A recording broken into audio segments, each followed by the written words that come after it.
Hey guys, I hope you're all doing okay. I wanted to take you briefly through the process of filling out this template, okay? This is for the satire essay, the one that has to do with one of the satirical movies that I've had you watch.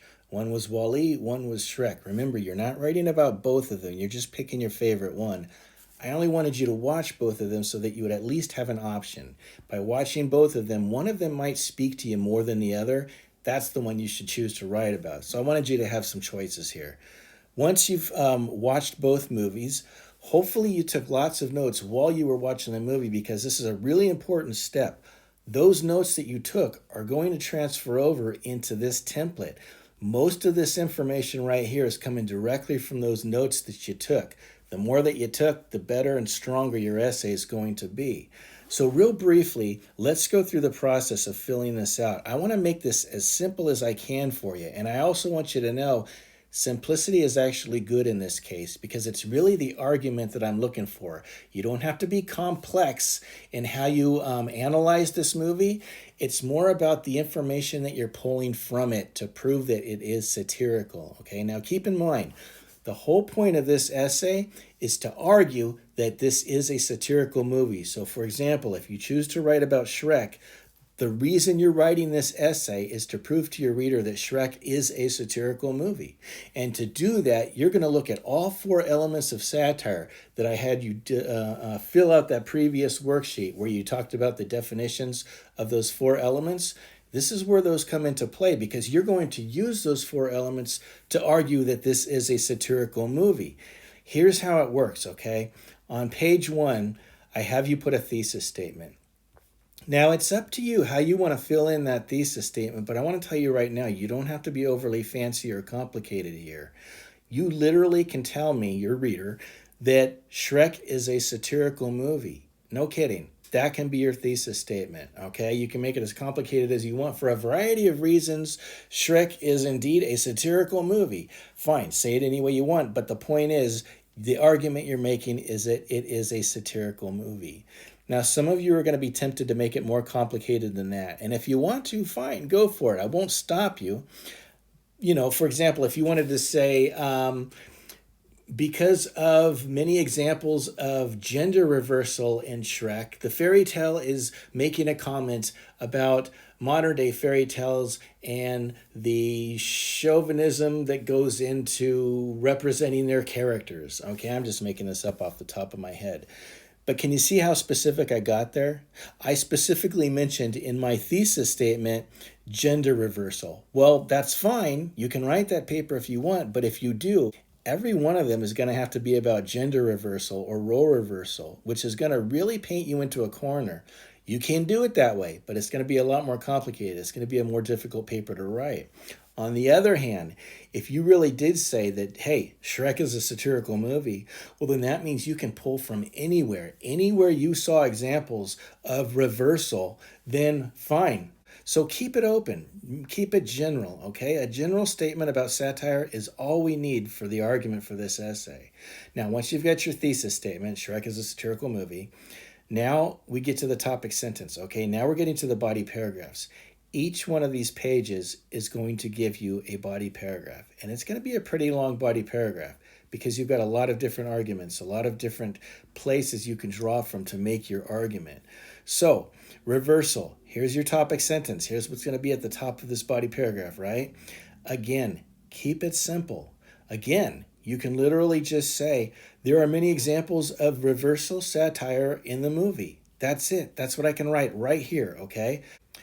I didn't get too focused in my argument. I didn't say what kind of reversal is happening. I didn't put it into a category.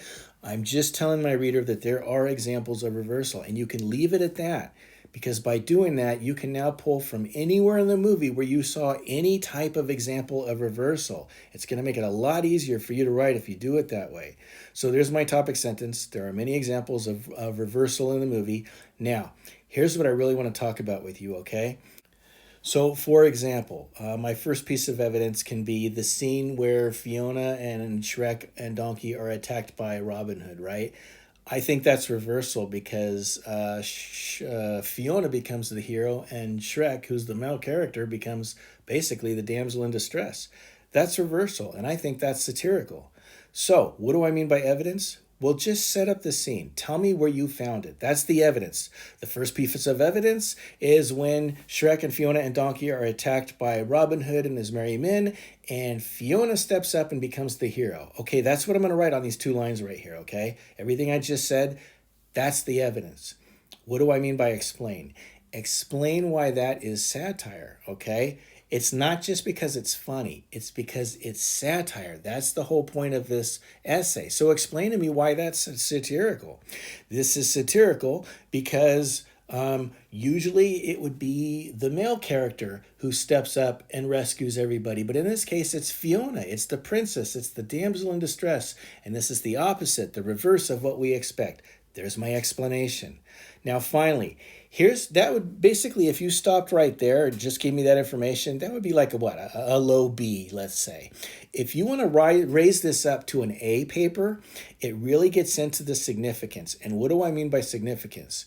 I mean, why did the author put it there? What was his point? Okay, the writer, the director, the filmmaker, whoever you want to refer to, the person who was responsible for putting that in there, why did they do it? And that's what I mean by significance, okay? So I talked about the scene with Robin Hood. I talked about how that's an example of reversal because it's the reversal of the reverse of what you would expect. Now, why is it significant? All right, this is my explanation. This is me analyzing it, okay? This is significant to me because it represents a reversal of what we normally expect in fairy tales. I believe the author did this because he's making a point that women can be heroes too, okay? The opposite of what we see in most traditional fairy tales where women are the damsels in distress and men are the heroes. The author is turning this on its head basically and saying, you know what, the opposite can be true just as often.